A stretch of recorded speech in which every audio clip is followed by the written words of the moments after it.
क्या homeopathy slow काम करती है? स्लो या स्मार्ट?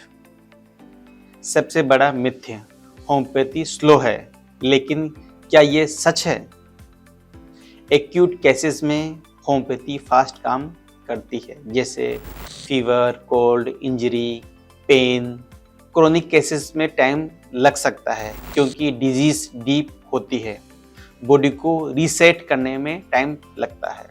रिसर्च बताता है कि क्रोनिक डिजीज में ग्रेजुअल बट स्टेबल इम्प्रूवमेंट होता है, स्लो नहीं। सिस्टमिक हीलिंग प्रोसेस है, पेशेंस रखिए, लॉन्ग टर्म बेनिफिट मिलेगा। सीलिक डिजीज में क्या होता है? ग्लूटेन खाने पर बॉडी का इम्यून सिस्टम रिएक्ट करता है।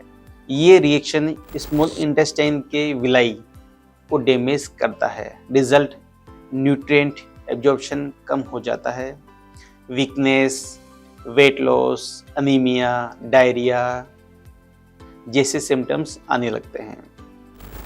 होम्योपैथी इसमें कैसे काम करती है? Root cause approach. Homeopathy directly gluten को न्यूट्रलाइज नहीं करती, लेकिन बॉडी के इम्यून रेस्पॉन्स को बैलेंस करने की कोशिश करती है।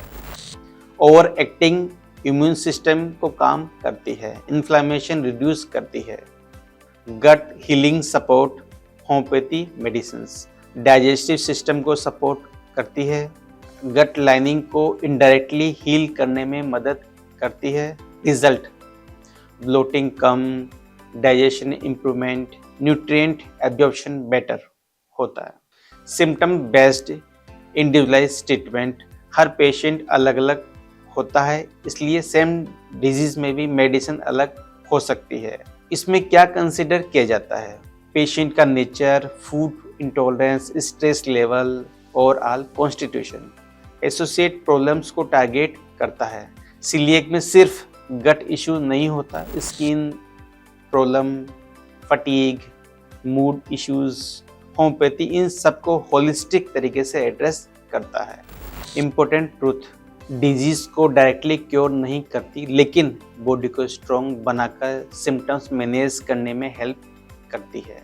लॉन्ग टर्म वेलनेस इंप्रूव कर सकती है। ग्लूटेन खाते ही बॉडी खुद पर अटैक करता है, क्या इनका नेचुरल सॉल्यूशन पॉसिबल है?